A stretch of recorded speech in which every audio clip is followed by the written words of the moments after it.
The grape juice glass hurtled straight at my pristine white gown. The deep violet spill bloomed over the material like a public mark of disgrace for all to witness. My 8-year-old granddaughter, Skylar Dree, fixed me with a sly smile, clutching the now empty tumbler in her tiny grip. The quiet hung for just a moment before the whole sitting room burst into uproarious chuckles. "Skylar, you're incorrigible," my daughter-in-law, Tanisha Hayes Dupree, gasped amid her peals of mirth, though her tone held no trace of scolding, only a glow of pride in her girl's antics. My son Marcus pressed a hand to his lips to stifle his glee, yet his gaze sparkled with delight. The rest of the visitors gestured at my spoiled outfit and muttered remarks they figured were beyond my earshot. "Mommy says you don't fit in here," Skylar whispered with that phony purity only a prompted kid could muster. Her phrase rang in my head like tolling bells at Sunday service, sharp and undeniable. Tanisha offered no contradiction. She simply went on giggling while dishing out extra slices of cake, as though wrecking a 64-year-old's attire made ideal fun for her birthday bash.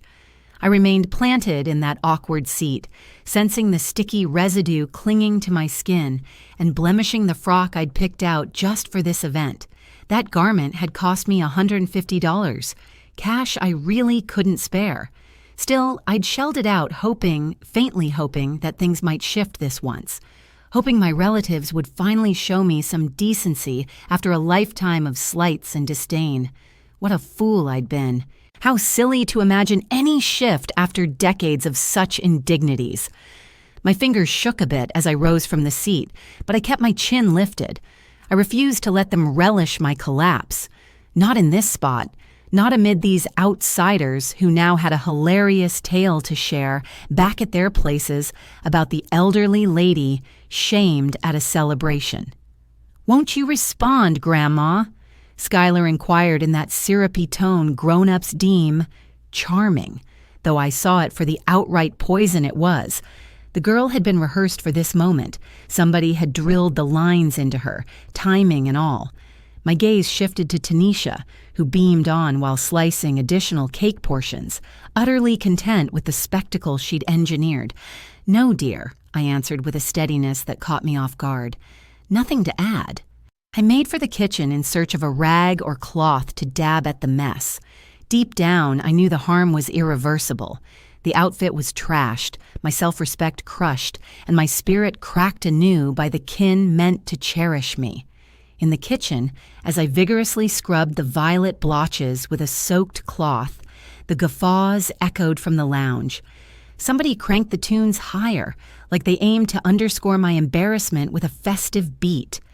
My palms worked on instinct, scrubbing and blotting, while my thoughts wandered far away. I replayed every instance I'd shown up at these kin get-togethers carrying optimism. Every occasion I'd delivered presents ignored, dishes untouched, and affection spurned. For ages I'd convinced myself the fault lay with me, that I simply lacked the knack for connecting with my own blood, that I might be too dated or dull to mesh with their contemporary world. Yet there, amid the kitchen with my wrecked gown and shattered esteem, the reality I'd long evaded hit me square. They didn't desire my presence. Never had. I was merely a dutiful tie they put up with politely, a weight they bore on holidays because propriety demanded it. The sounds from the lounge swelled, the chatter turning even brighter. It felt like my exit had lifted the mood, like they could unwind and savor the gathering properly now that the awkward senior was hidden away. Skylar likely earned pats on the back for her prank, and Tanisha would recount the episode repeatedly, embellishing it with flair each retelling. I dropped the cloth on the counter and aimed for the entryway. Nobody clocked me snatching my handbag and keyring. Nobody bid farewell as I turned the knob. Nobody checked if I required aid or was all right.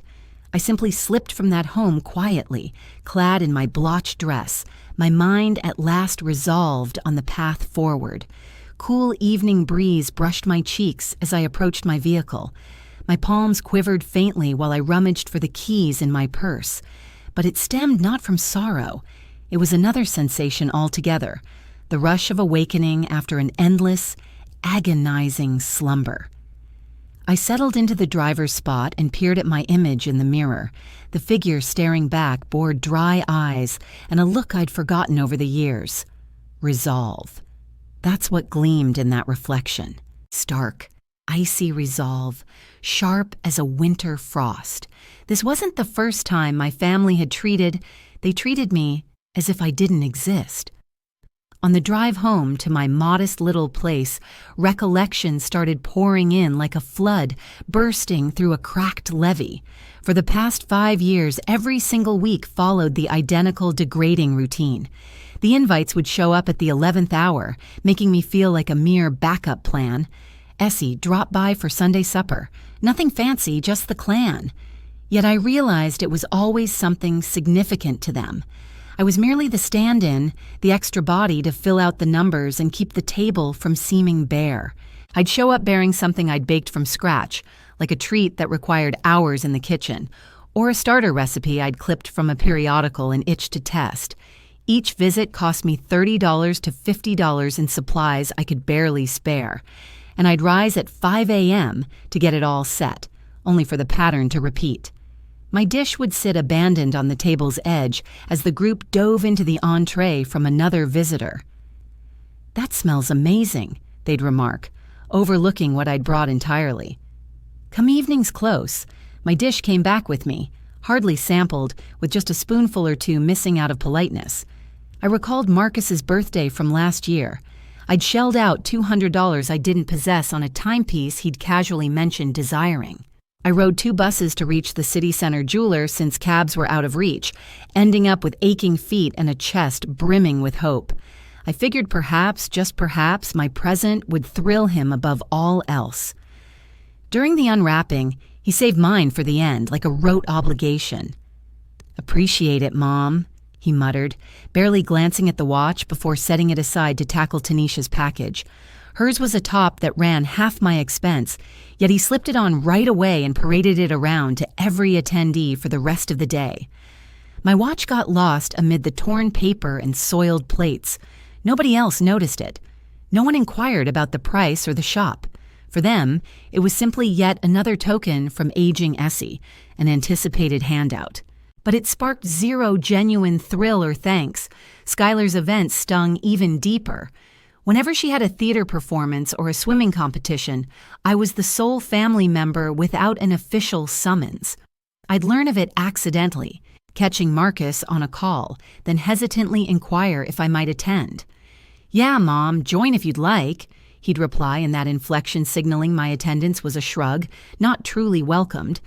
I'd turn up at these occasions clutching blooms purchased from my food budget, claiming a spot in the rear seats while Marcus and Tanisha claimed prime front row positions. As Skylar took the stage or mounted the platform, I'd applaud more fervently than the rest, my spirit bursting with joy for my sole grandkid. Yet once the crowd assembled for snapshots, I'd get edged out of every shot. "This is just for the folks," Tanisha would justify with her rehearsed grin honed over time. I'd retreat and observe as they struck poses for countless photos destined for online sharing. Not one frame hinted that Skylar boasted a grandma who cherished her and cheered from the bleachers. Those weekly clan meetups at Marcus's were true tests of heartfelt stamina. I'd arrive sharp at noon, per the punctuality drilled into me, but dinner wouldn't hit the table before 3 p.m. In the interim, I'd linger in the den, eyeing Marcus gaming with Skylar or eavesdropping on Tanisha, chatting with pals about outings that excluded me. "Need a hand in the kitchen," I'd proffer each time, only for Tanisha to dismiss me with a flick. "No need, Essie, we've got it handled." Thus, I'd idle away the hours, akin to a worn-out chair nobody cherished but nobody bothered discarding. Once they dished out the meal, I'd wind up in the least cozy seat, often by the kitchen for handy serving duties. Chatter swirled past me like a current skirting a boulder. They discussed strangers I didn't recognize, spots I'd never visited, schemes without my name. "Remember that fresh eatery we hit last month?" Marcus might prompt Tanisha, launching into a vivid tale of a clan meal I'd been left out of. I'd masticate quietly, pondering why I persisted with these sessions that merely underscored my insignificance in their world. But the holiday season topped the pain. For years, I'd allocated up to $500 on presents for Marcus, Tanisha, and Skylar. Funds I'd scraped together over months via overtime at my halftime desk position. I'd package each one meticulously in premium wrap and chic ribbons, attaching heartfelt notes brimming with affection. Their presents for me, always a gifts, showed up either bare or clumsily bundled in newsprint. They tended to be items snatched up at the 11th hour from the bargain bin, or even worse, stuff they'd grown tired of and chose to pass along to me. One time, Tanisha handed over a jar of face lotion that was already half gone, claiming it hadn't suited her skin, but perhaps it might for mine. I'd force a grin and offer thanks like it was the greatest present ever, since that's how I was supposed to respond. Appreciative, modest, content with whatever scraps of warmth they tossed my way and pretending it was a banquet. Now, parked in my vehicle just beyond my apartment complex, my outfit stained from Skylar's grape juice spill, the truth hit me sharp and clear. It wasn't affection that drove me to those gatherings. It was dread. Dread of total isolation. Dread of facing the fact that the relatives I'd poured my life into for decades didn't really care for me. Yet this evening, a shift stirred deep within. The shame I'd endured today stood apart because it was out in the open and intentional. It went beyond oversight or carelessness. It was outright malice, crafted to shrink me down and render me worthless amid unfamiliar faces, and I'd let it unfold. I'd remained seated, tolerating the abuse like it was routine, like it was my due. Enough of that. When Marcus first hit me up for cash, I was 58 and freshly widowed. My spouse, Robert Bobby Dupree, had passed from a cardiac event amid tending the yard one April dawn, bequeathing me a modest estate and an emptiness I figured my kids would ease. What a mistake. Marcus appeared at my doorstep 3 weeks post-burial, eyes bloodshot, spinning a tale of workplace woes. "Mom, I require $5,000. Just short term. I promise repayment in 2 months."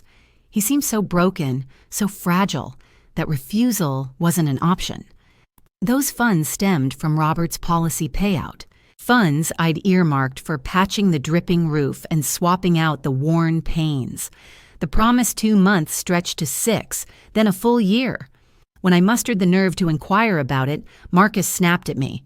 "Really, you're hounding me over cash right after losing Dad. I figured you cared about supporting us." Remorse gnawed at me for weeks. Perhaps I was self-centered. Perhaps a devoted parent ought not fuss over finances when their child faced hardship.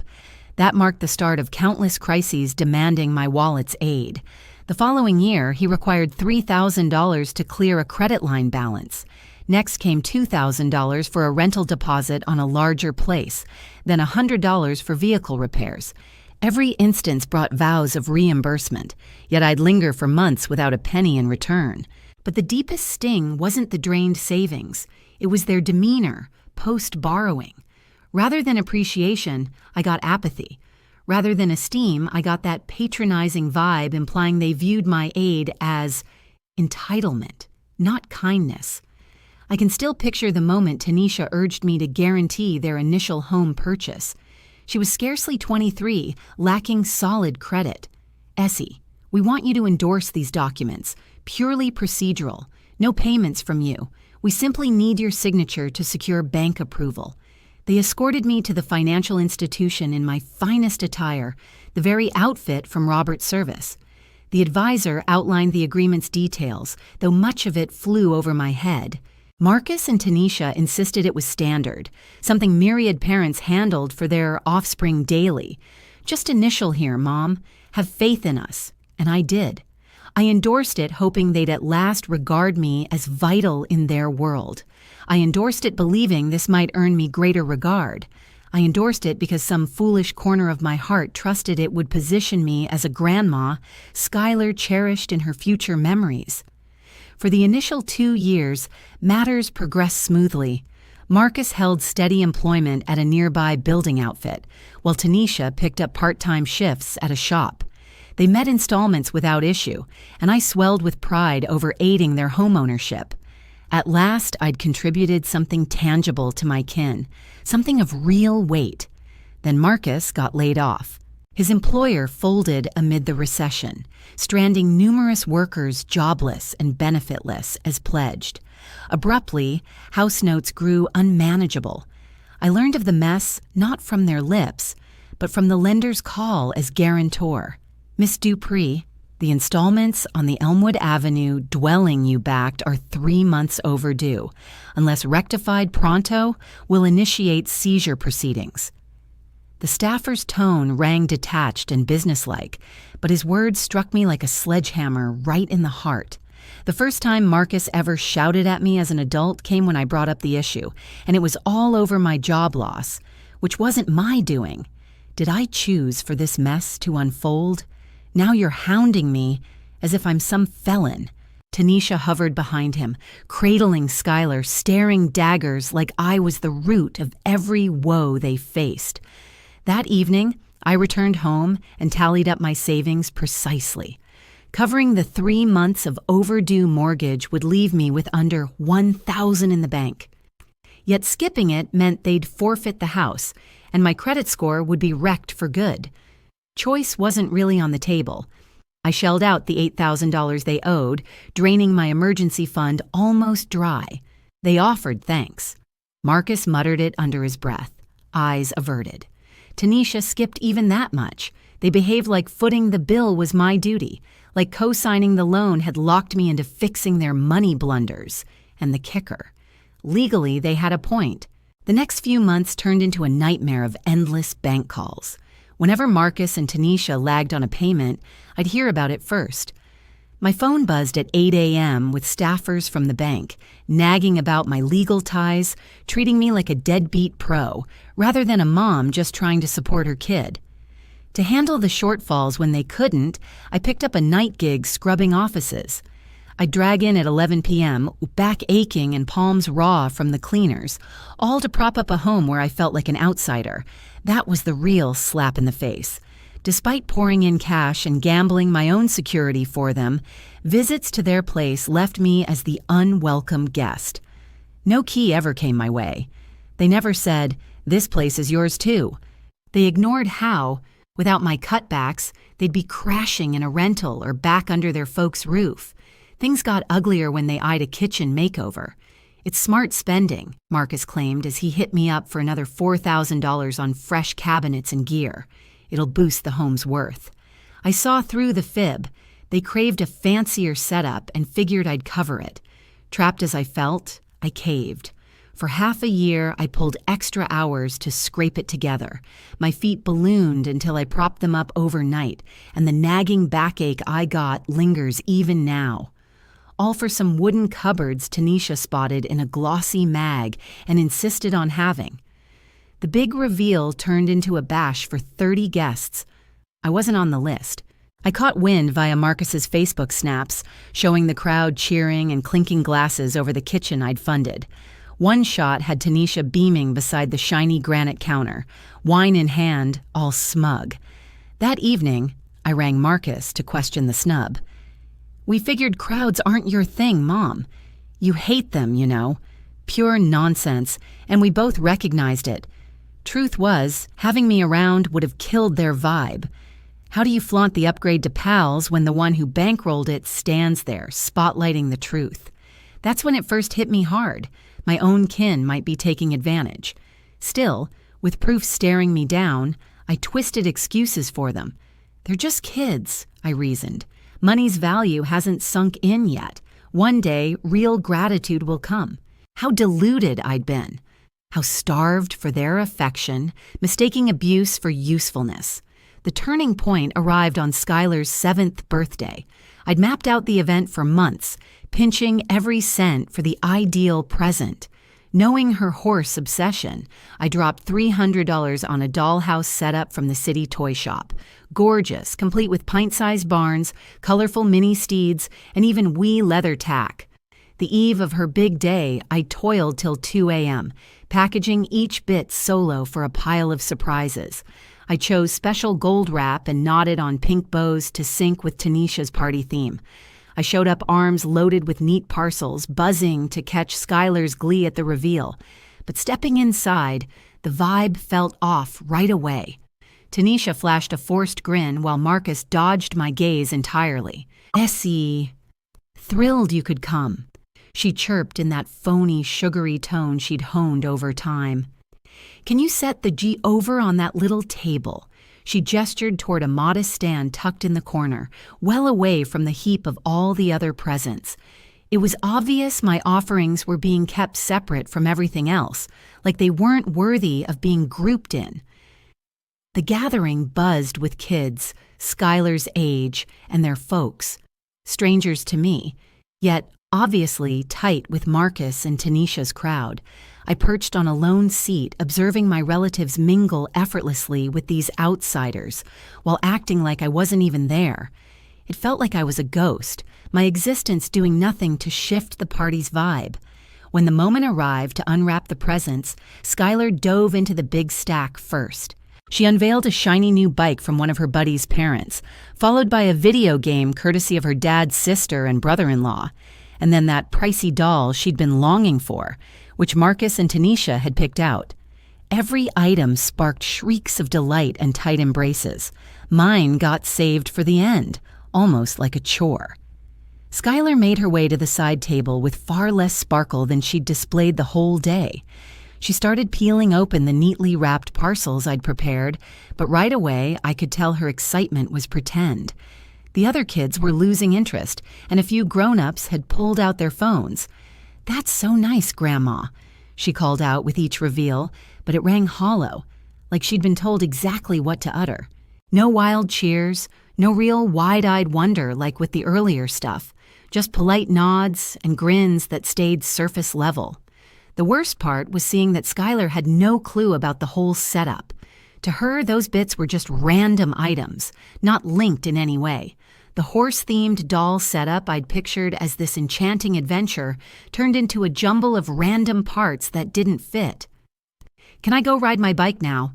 she queried before tackling the final box.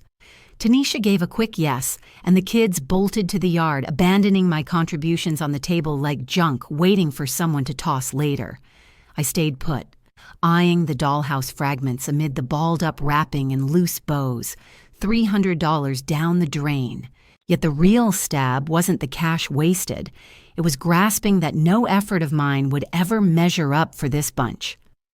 Marcus came over while I gathered the dollhouse bits. "Mom, you shouldn't have dropped that much cash. Skylar already has tons of playthings, you know." His voice dripped with superiority, treating me like some clueless elder out of touch with what kids today really want.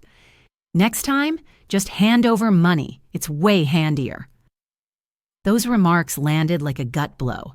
After decades of lending cash, guaranteeing loans, and all my money strains, he had the gall to push for straight-up handouts over thoughtful picks. In his eyes, I'd shrunk to a walking cash machine. That evening, pulling into my place with the discarded dollhouse scraps Skylar left behind, I collapsed in the kitchen and sobbed. My first tears in ages. Not over the spent dollars or the snubbed present, but because it hit me. I wasn't the beloved grandma in their home. I was just a handy money source they put up with while I kept the funds flowing. The months after brought a string of bolder asks. Marcus required funds for the AC repair. Tanisha pressed me to cover Skylar's piano classes. Skylar wanted fresh outfits for the upscale school they'd chosen for her on their own, even though I footed a big chunk of her schooling costs already. Every demand came wrapped in the idea that it was my duty as mom and grandma to deliver. They never framed it as kindnesses or debts to settle later, just expectations posing as everyday family needs. The breaking point hit when Tanisha hit me up for their summer getaway. "Skylar hasn't seen the ocean yet," she said in that slick, guilt-tripping tone she'd mastered. "Her pals are all heading out with their parents this season. We can't have her feeling left behind." The trip ran $2,500, a sum that would have wiped my safety net bare. But the guilt trip crushed me. Picturing Skylar sidelined from her friends' beach tales tore at my core. What Grandma would deny her girl those key moments over bucks. I shelled out for it, picking up overtime gigs for 3 months to offset the hit without going broke. And as I toiled those long shifts, scrubbing offices till my knees throbbed, my kin savored a week spent lounging in the Bahamas, posting cheerful snapshots on social platforms from lavish eateries and idyllic shores. Did they bother asking if I'd like to tag along? Not a chance. "We figured you wouldn't care for it, Mom. You're not the beach type," Marcus said casually after they got back, all sun-kissed and at ease, as though the reality that I'd footed the bill for their whole getaway didn't even qualify me for a mention. That was the instant staring at those images of my relative's getaway, bankrolled by my efforts, yet excluding me entirely, when a fundamental shift occurred deep within. Whatever bond I thought I shared with this clan wasn't affection. It was a compulsion to feel essential, a frantic bid to cling to any link, no matter how poisonous or one-sided.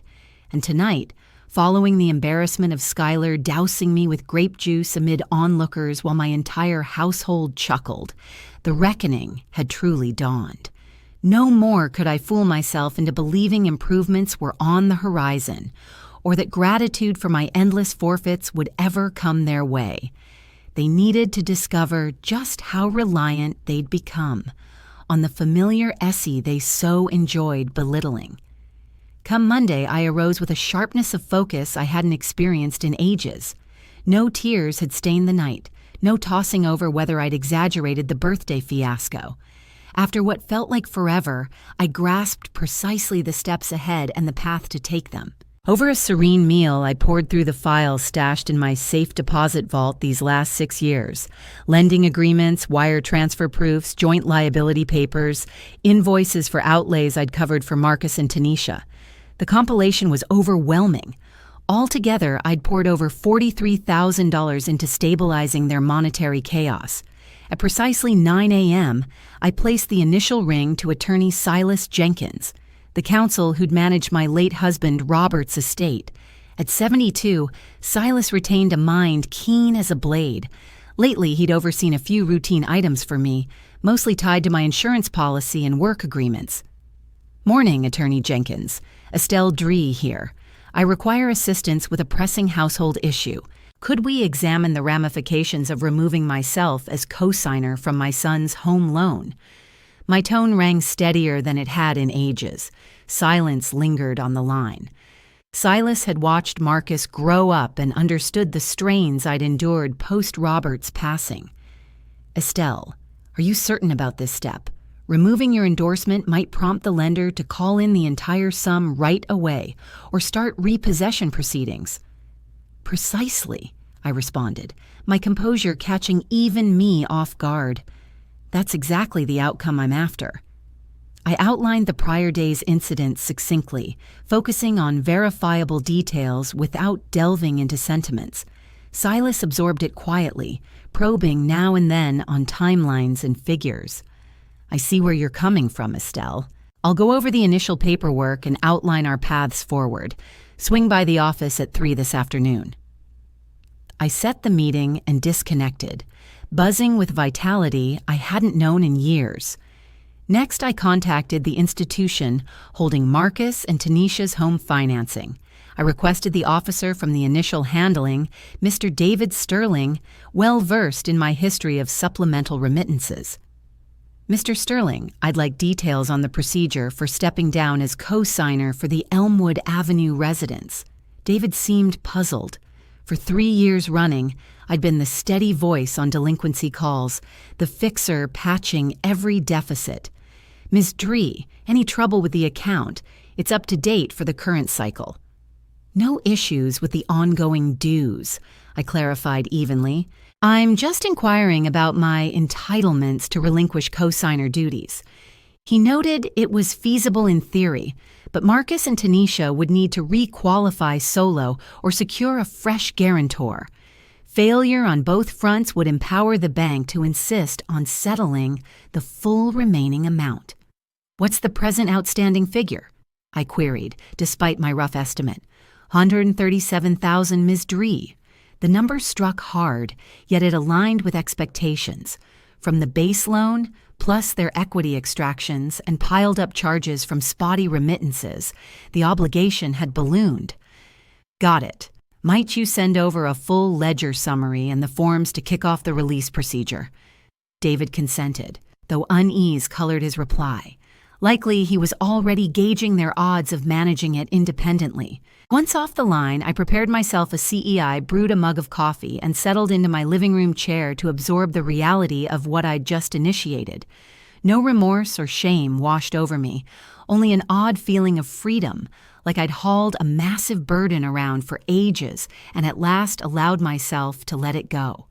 That night, for the first time in ages, I drifted off to sleep with a grin lingering on my lips.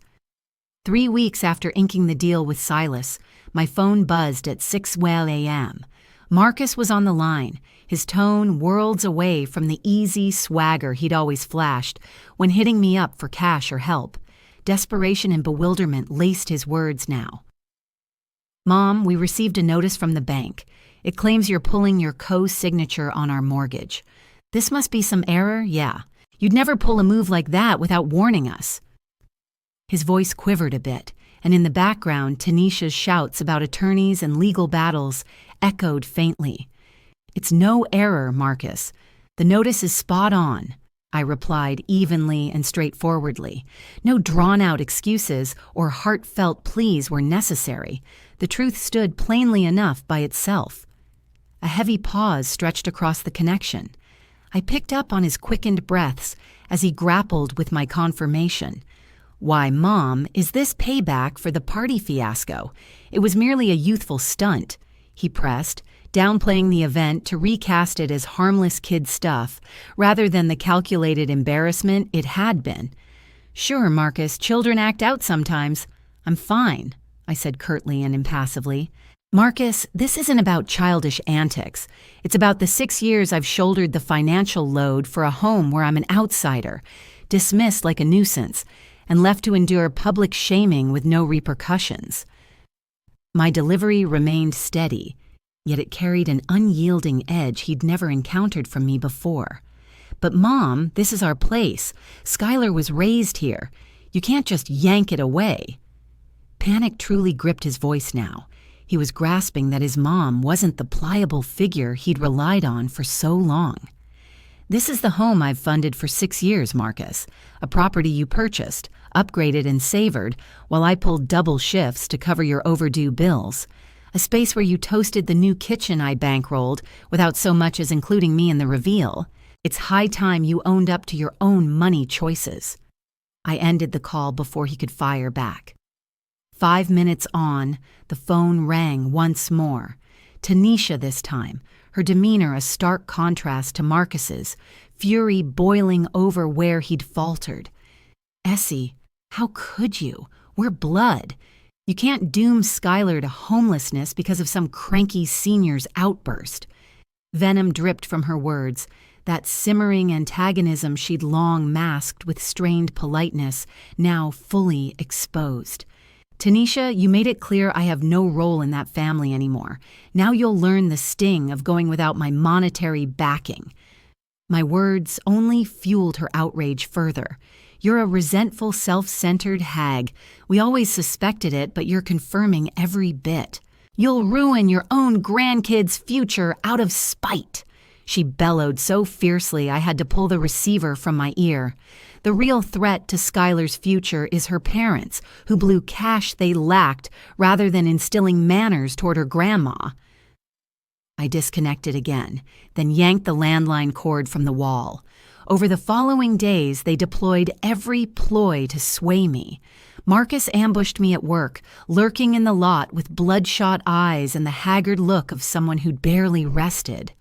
"Mom, come on, let's discuss this maturely. I get that you're wounded from the incident, but this crosses a line. We can sort it out." "Marcus, I've been the grown-up for 6 years, clocking overtime to prop up your household even as you ignored me like air. Now it's your chance to step up and deal with the fallout from your choices." I brushed past without waiting for his retort, heading straight to my vehicle and peeling out. Their next move involved dispatching Skylar. One evening after my shift, I spotted my granddaughter perched on my building's stoop, her school outfit soiled and cheeks streaked with tears. She'd trekked 8 blocks from school to my place, something her folks would forbid in ordinary times. "Grandma, Mom says you're forcing us out of our house. Is that for real?" Her eyes, puffy from sobs, tugged at me briefly with a twinge of regret, but then I recalled the disdain in those same eyes as she doused my gown with grape juice. "Skylar, inform your mom that grown-ups handle grown-up matters. This mess isn't on you." I escorted her back to their place, holding steady. Despite her sobs and naive inquiries about why Grandma wasn't helping anymore, we pressed on. Upon reaching their place, Marcus and Tanisha stood by the entrance, their faces shifting from optimism to fury. "Mom, just look at what you're putting Skylar through. Is this really your goal? Watching your own grandkid in pain?" Marcus gestured towards Skylar, who was clutching Tanisha's leg and crying uncontrollably. "The last thing I want is for my granddaughter to mature, believing it's fine to show disrespect to elders just because her folks permit it." My statement sliced through the tension like shattered shards. "Skylar's distress stems from you exploiting her feelings as a bargaining chip, rather than instilling in her that choices lead to outcomes." That evening, my vehicle fell victim to sabotage. Someone had scraped "egoist" in bold letters along the driver's door using a key or similar tool. They'd also let the air out of every tire. Reporting the damage to authorities, the responding cop inquired whether I suspected anyone. "I have a few theories, but nothing solid to back them up," I admitted truthfully. He acknowledged with a knowing nod, likely familiar with household feuds boiling over into property damage. "I'd suggest setting up surveillance if you can, ma'am. These kinds of rifts often intensify before improving." His advice proved eerily accurate. The next week brought spoiled eggs smeared on my entrance. Soon after, inflated balloons packed with crimson paint exploded on my panes. Each prank was trivial for law enforcement to pursue, yet irritating enough to signal that harassment was aimed at invading my personal space. Marcus began lurking near my job sites, lingering outside the buildings I sanitized after dark. "Mom, this is absurd. We're blood relatives. Kin don't tear each other apart over mix-ups."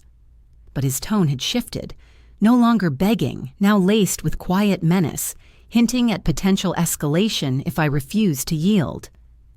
"Marcus, relatives also avoid shaming their moms before outsiders," I countered one evening as he cornered me in a lot beside an office tower. "If you're serious about mending fences, begin with a sincere sorry and demonstrate real insight into your mistake." "We've said we're sorry already. What else do you require?" His irritation was bubbling over. "Marcus, that wasn't remorse. It was downplaying the incident and shifting blame to me for overreacting." My retort clearly enraged him. "All right, sorry then. Satisfied. Now remove yourself from the cosigner spot and quit ruining us." He bellowed so fiercely that colleagues emerged from the structure to investigate the commotion. "That's no apology, Marcus. It's anger masquerading as regret. True amends involve grasping the harm caused and altering your conduct, not uttering phrases merely to gain leverage." I headed to my ride, abandoning him to yell profanities amid the vehicles. Returning home that night, I discovered every tire punctured and the front glass shattered. Clearly, the aggression had ramped up dramatically. A message affixed to my entryway sealed the certainty. "Final warning, you deranged hag. Endorse the forms or it'll worsen." For the first instance in weeks, uncertainty flickered through me. Had I pushed boundaries? Was standing firm worth this chaos over a principle? Yet memories flooded back. The whole clan's mockery as purple liquid stained my outfit. The endless years of being viewed as a walking bank machine. The quiet tolerance of endless slights. No, I hadn't overstepped. In truth, I was merely beginning. The phone call that altered the course arrived midweek during my morning meal. It was from Brenda Miller, the admin at the building firm where Marcus had toiled until 2 years prior. Brenda had always been warm toward me, back when I'd drop by occasionally, inquiring after my well-being. "Mrs. Stell, there's something crucial I must discuss. Could we chat discreetly?" Her tone betrayed anxiety, as though eavesdroppers might overhear. "It concerns Marcus and certain papers uncovered while purging outdated records at the office." We set a rendezvous for that afternoon at a modest cafe close to my residence. Brenda showed up punctually, clutching a beige envelope to her bosom like it held perilous intel. Settling opposite me, she requested a latte with unsteady fingers before diving in. "Ms. Estelle, revealing this might land me in hot water, but you deserve the truth." She flipped open the packet and extracted multiple duplicated sheets. During his time handling inventory and vendor ledgers, Marcus submitted these bogus bills to claim payouts for supplies that never existed. The documents Brenda presented to me turned out to be duplicates of bills where Marcus's script had been doctored to inflate the figures. One bill for lumber, originally $300, got bumped up to $2,300. Another for cement, starting at $200, was adjusted to $700. At minimum, there were 15 such files, everyone revealing blatant signs of deception. "How much cash did he skim overall?" I inquired. My tone came out oddly steady, given the gravity of the revelations unfolding before me. "We figure it added up to about $8,000 across 6 months, she replied. The business owner chose not to pursue legal action since Marcus was well liked by his colleagues, and he preferred to avoid any drama. Instead, he simply dismissed him and aimed to hush the matter up. Brenda regarded me with sympathy, likely anticipating a burst of dismay or weeping from me. "Why share this with me after all this time, Brenda?" It was a fair query. 2 years had elapsed since Marcus's dismissal. Because Marcus showed up at the office yesterday pressing the manager for a reference letter. He claimed it was essential to show he'd been dependable on the job to secure a bank loan. Brenda's whisper grew softer as she inched closer. "Miss Estelle, he even implied you were causing issues and undermining his finances out of resentment." That portrayal didn't match the person I recognized at all. Suddenly, everything clicked into sharp focus in my thoughts. Marcus was desperate for that endorsement because, absent a co-signer, he'd need proof of steady earnings and solid credit to hold on to the property. Moreover, he was crafting a story casting me as the unhinged antagonist, setting the stage should the home loan details surface publicly. "May I hold on to duplicates of these files?" Brenda agreed and passed over the full dossier. "There's additional info, Miss Estelle. I chatted with Patrice Washington, who was in HR during Marcus's tenure there. She mentioned he'd been inventing extra hours on his logs. Plus, we'd uncovered that he was offloading company equipment for personal gain." The portrait forming of my child bore no resemblance to the one I'd cherished for decades. He wasn't merely an unlucky youth in his career. He was a deliberate schemer, pilfering from bosses and sustaining his way of life through deceit and ill-gotten funds. Did Brenda know other former colleagues who might offer comparable insights? She affirmed and supplied contact details for 3 ex-teammates who'd observed Marcus's dubious behavior. That evening, I dialed the initial contact. It connected to Darren Scott, a site foreman who'd overseen Marcus closely. "Ms. Dupree, your boy has real integrity issues. I caught him nicking gear and hawking it on the web. When I called him out, he warned he'd pin the blame on me if I spoke up." The next conversation was with Patrice Washington, who detailed the phony overtime claims and shared something that sent a shiver through me. Marcus loved boasting about how he'd fooled his mom into guaranteeing his mortgage. He'd claim you had no clue what you were agreeing to, and it was a breeze to sway you since you dreaded family rifts. Those remarks struck me like a blow to the gut. I'd fallen prey not just to monetary swindling, but to deliberate psychological coercion. Marcus had exploited my affection for him and my dread of isolation to make me his safety net for debts. I placed the final call to Leonard Bell, a bookkeeper who'd managed portions of the firm's ledgers. "Ms. Estelle, a while back, Marcus approached me to doctor some earnings records.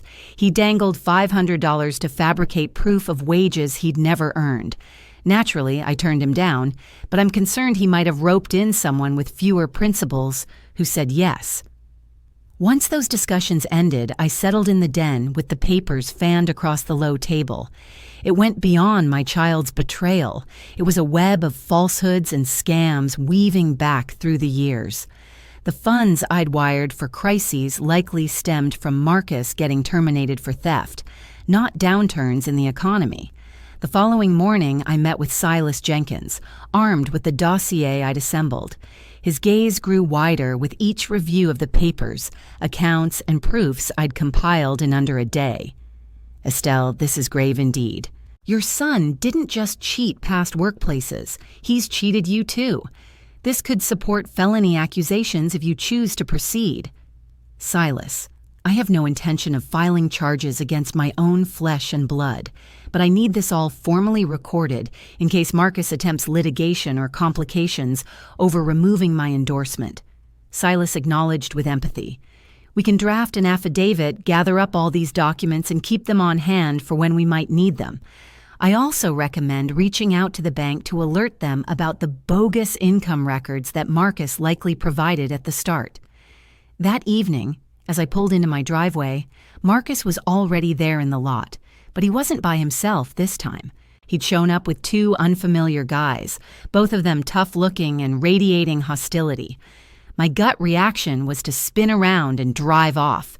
Yet a voice in my head warned that fleeing would just play into their hands the way they wanted. Mom, meet my buddies, Alfred and Manny. They're savvy about deals and kin, and they figure you ought to rethink your stance on the property. Marcus's tone had shifted, icier, sharper, more scheming than before. One of the pair stepped forward, flashing a grin that never touched his gaze. Miss Estelle, your boy filled us in on your household woes. We value holding families close. Perhaps we could sort out this mix-up. Gentlemen, there's no mix-up. I've reached this conclusion after decades of hardship from my relatives. I spoke steadily, though my pulse raced. The other one chuckled with a harsh smirk.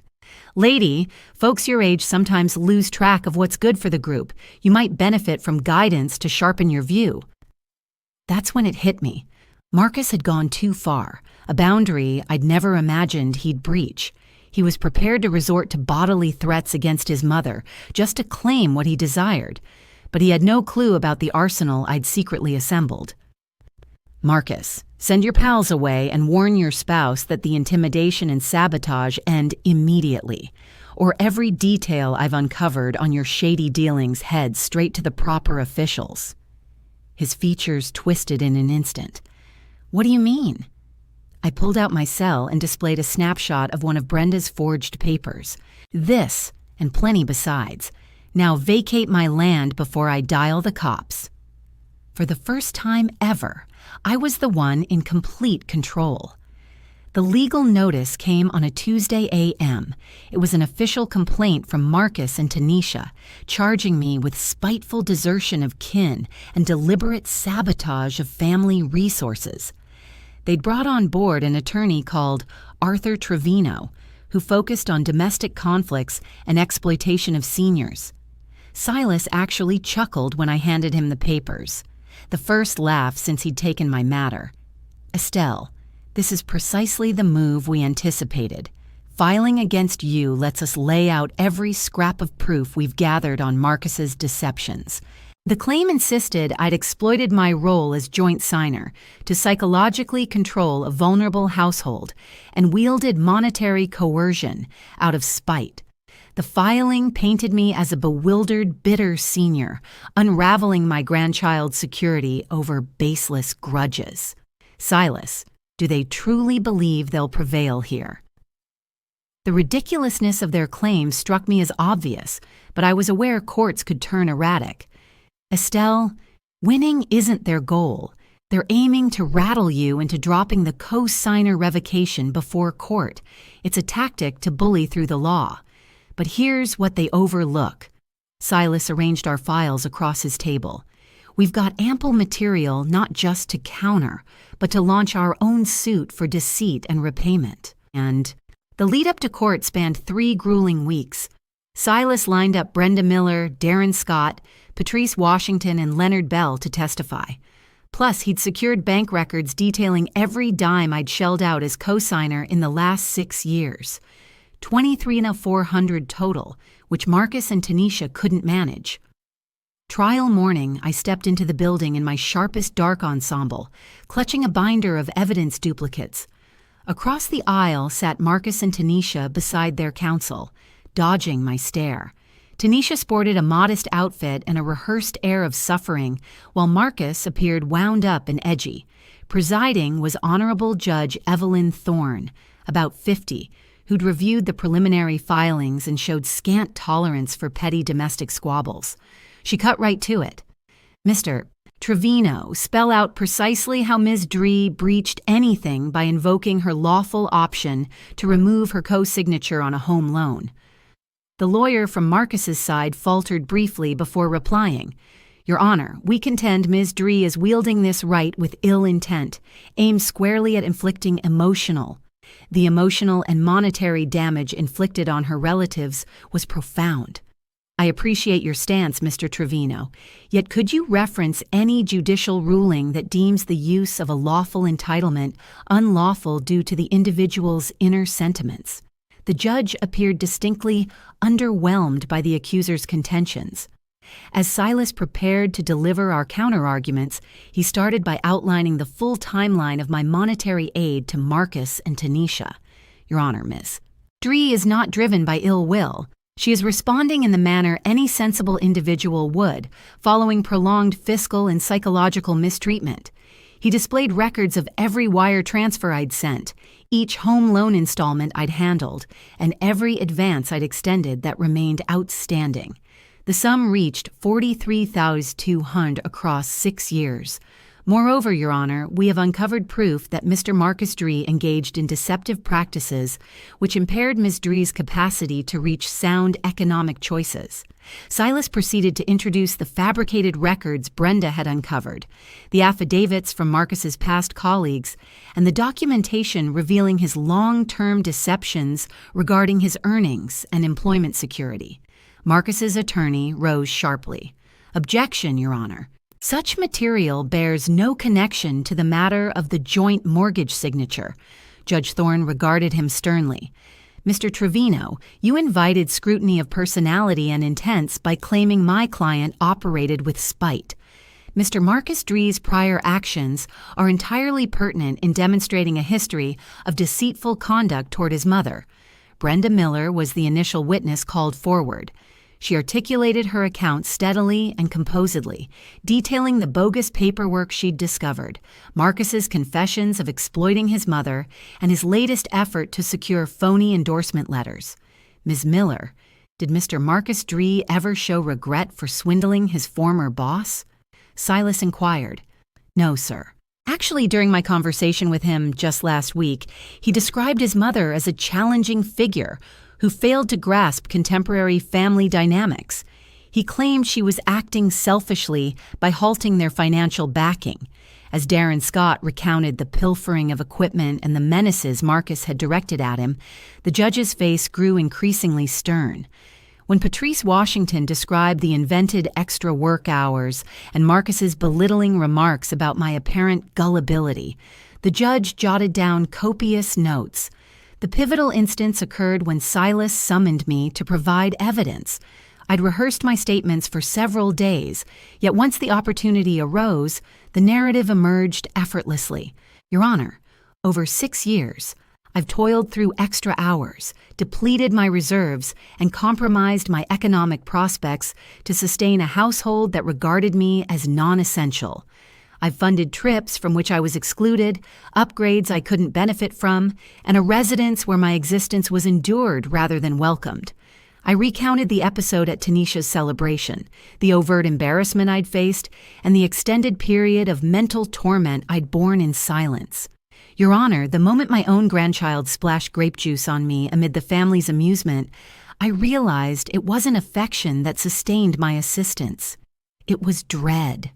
dread of isolation, dread of confronting that those for whom I'd given all held no real desire for me.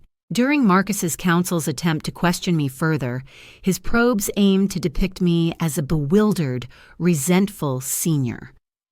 Ms. Dree, isn't it accurate that you're pursuing this from resentment over a perceived slight at a family gathering? No, sir.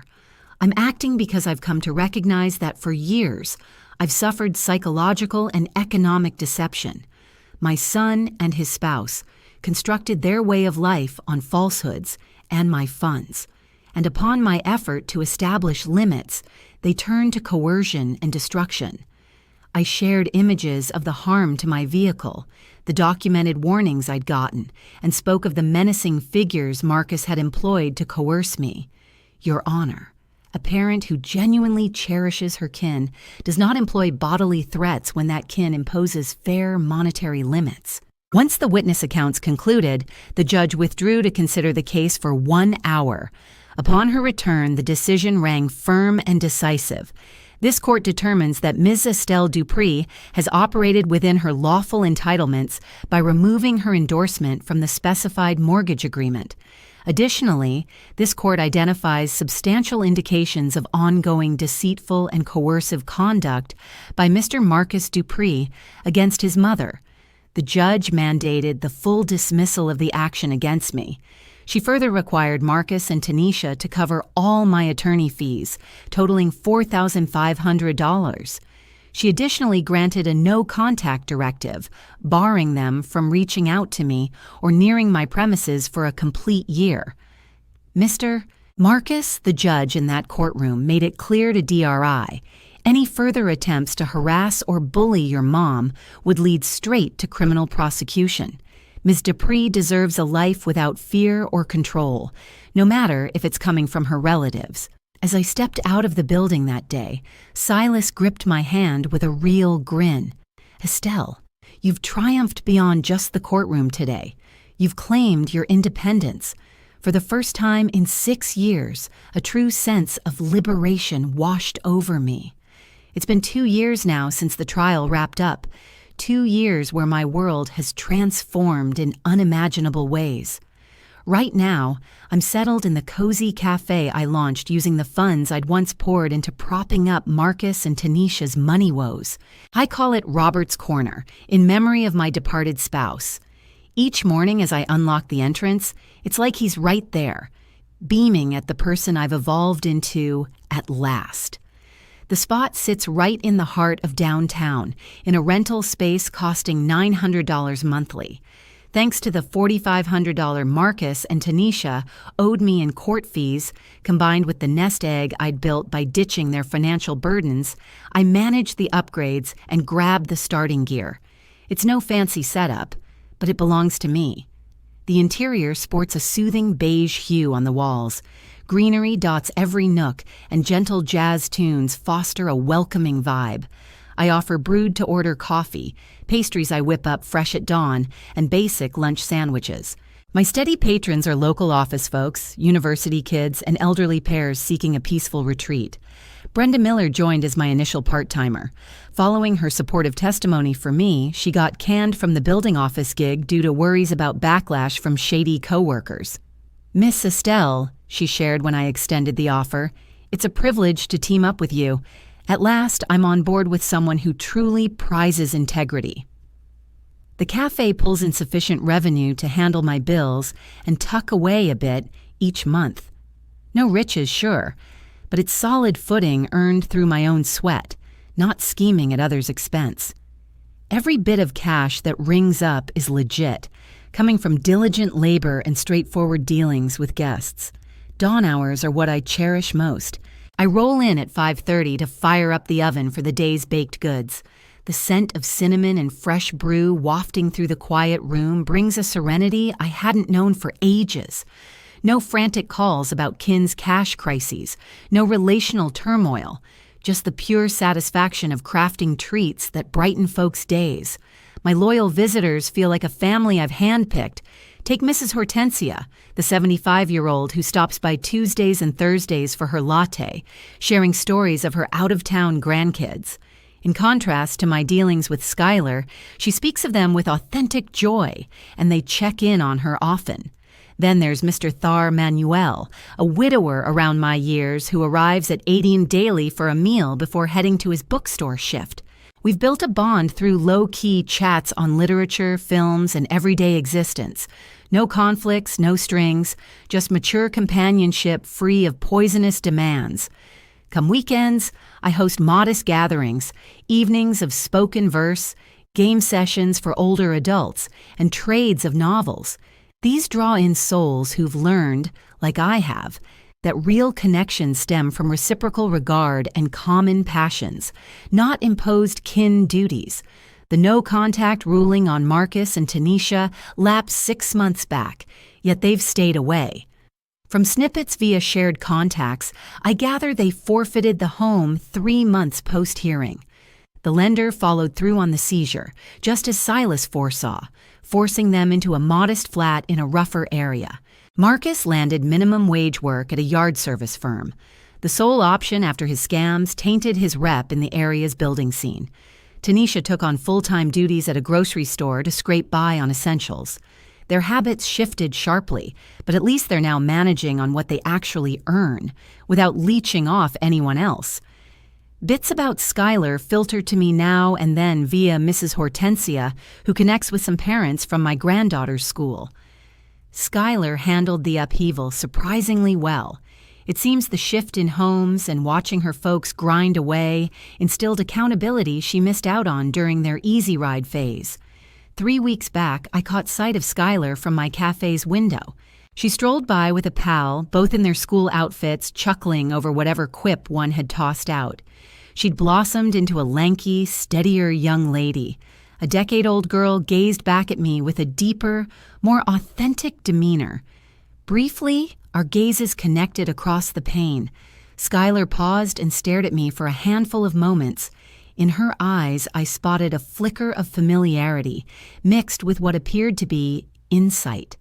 This wasn't the rebellious glare from the young girl who'd splashed grape juice on me back in the day.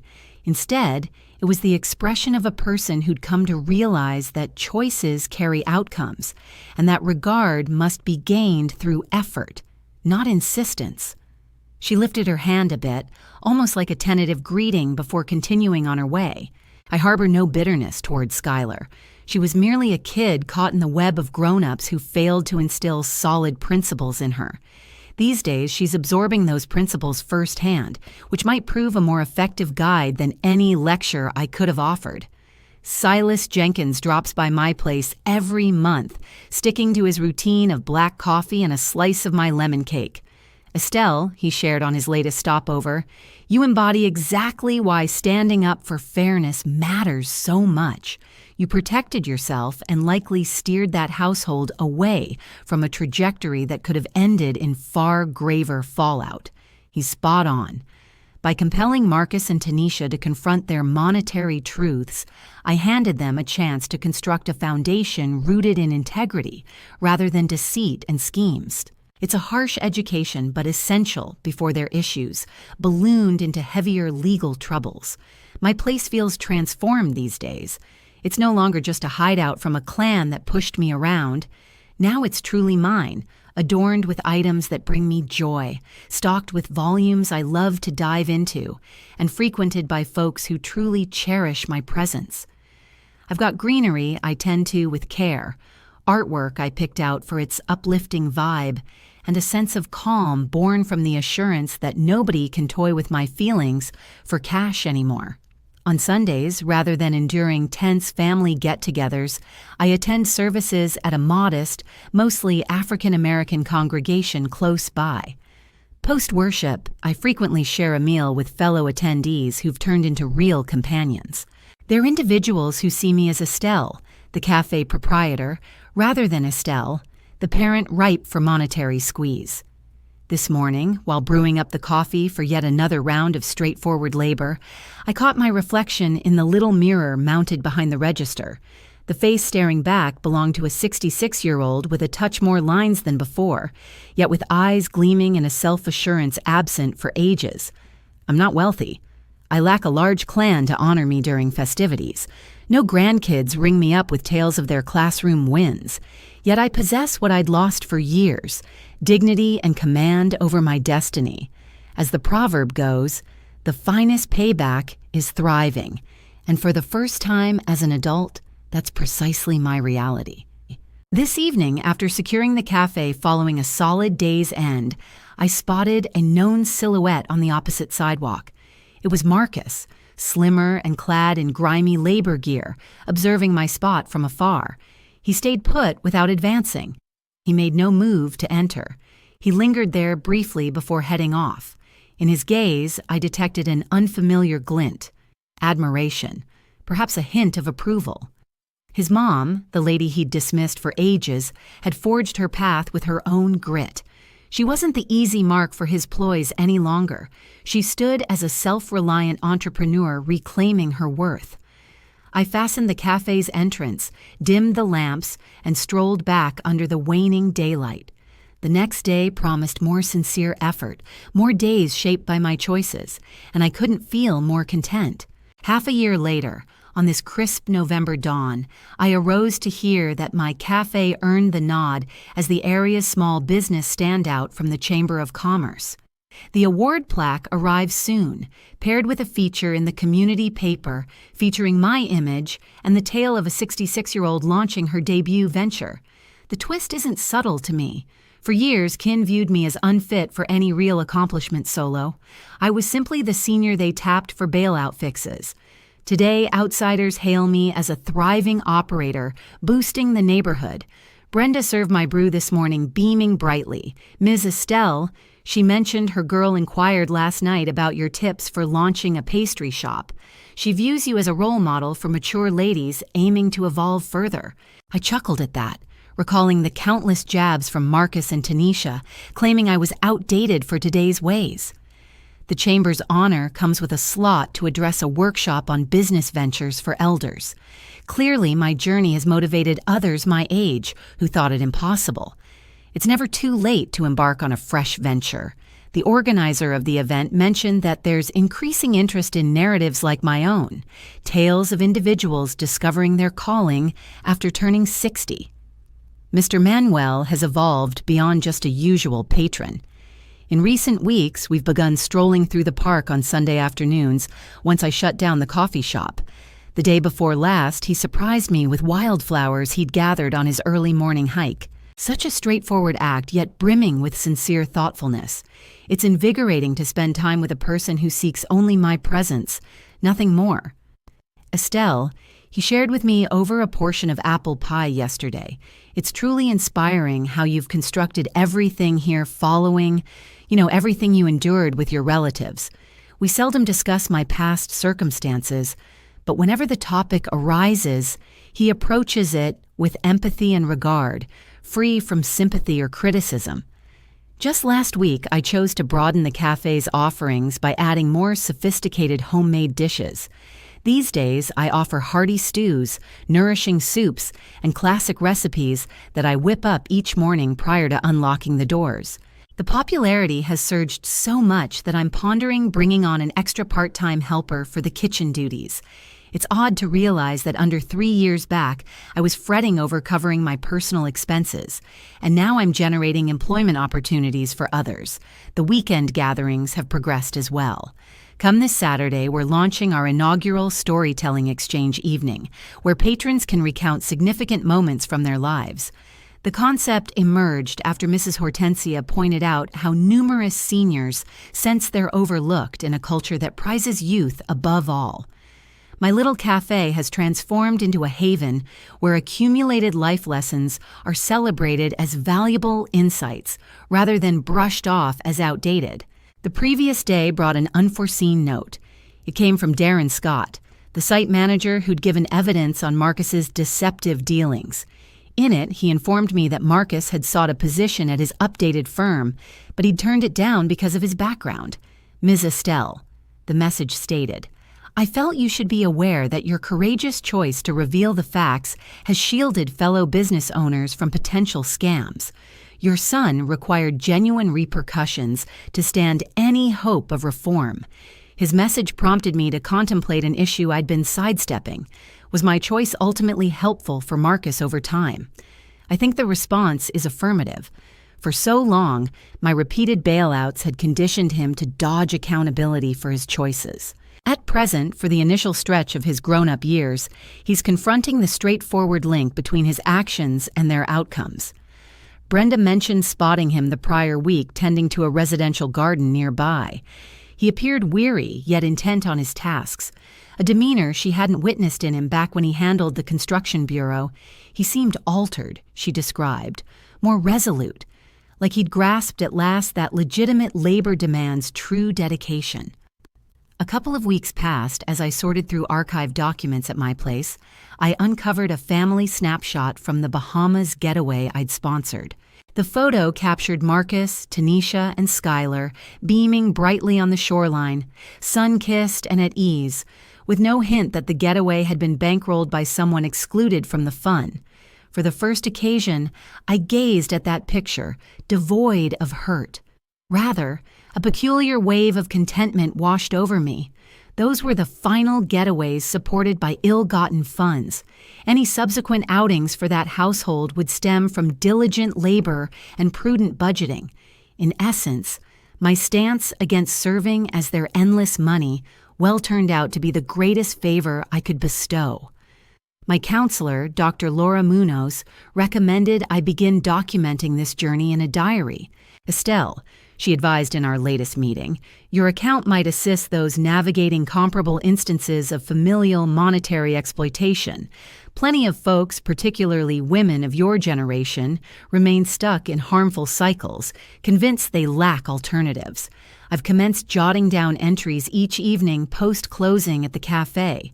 Reliving those periods of coercion and denial isn't simple, yet articulating what I experienced and how I mustered the resolve to alter it feels profoundly freeing. One day, these musings might evolve into a structured work, like a memoir or a collection of essays, aiding those in parallel predicaments. What astonishes me most in this fresh chapter of existence is my sense of vitality. For years, my vitality was sapped by unending household dramas and monetary upheavals. Nowadays, that vitality fuels innovation, growth, and uplifting contributions. It's like unearthing hidden wells of ingenuity and drive that lay idle for ages. Last month, a junior journalist from the community paper profiled me in a feature on female business starters. In our chat, she inquired whether I had any second thoughts about the bold steps I'd taken regarding my family. My response came without hesitation. The sole thing I wish I'd done sooner is learning to truly appreciate my own worth. That line ended up as the highlight of the piece.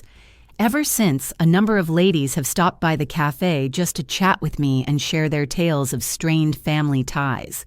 It's reassuring to realize I'm far from the only one who's faced these challenges, and it's inspiring to share my experiences as proof that it's always possible to restore your self-worth, no matter the delay. As I whipped up the day's baked goods this morning, it hit me that November was here, and I hadn't even dwelled on the looming holiday season. For years, this period always stirred up stress. Extra costs for relatives, presents that went unnoticed, get-togethers where I felt like an outsider in my own kin. Things are shifting this time around. Brenda and I are gearing up to festoon the cafe for the holidays and roll out some festive treats. Mr. Manuel said he doesn't have anything set for Christmas Eve, while Mrs. Hortensia noted her kids won't make it to see her. I'm mulling over hosting a cozy holiday meal right here at the cafe for the loyal folks who've, like me, forged their own sense of family through shared warmth and consideration. Honestly, at 66, I feel more joyful and whole than I have since my 20s. This joy isn't the sort I chased for ages. It's not tied to others' validation or a sense of being essential. It springs from inside me, from recognizing the meaningful life I've crafted through my efforts and embracing the self-regard I've earned at last. Come tomorrow, it'll be yet another shift at the cafe, tending to customers who cherish my contributions, embracing life by my rules. And that's precisely as it ought to be. Enjoyed hearing my tale. What city are you tuning in from? Drop by in the comments to connect. If the story resonated, show some love with a super thanks. It helps me keep delivering more like this. Thanks a ton for your kind backing. Can't wait to hear your thoughts below. Check out the 2 fresh personal accounts on screen that I totally endorse. My channel's packed with even more. Hit subscribe if you haven't. Catch you in the upcoming story. Sending love and regards.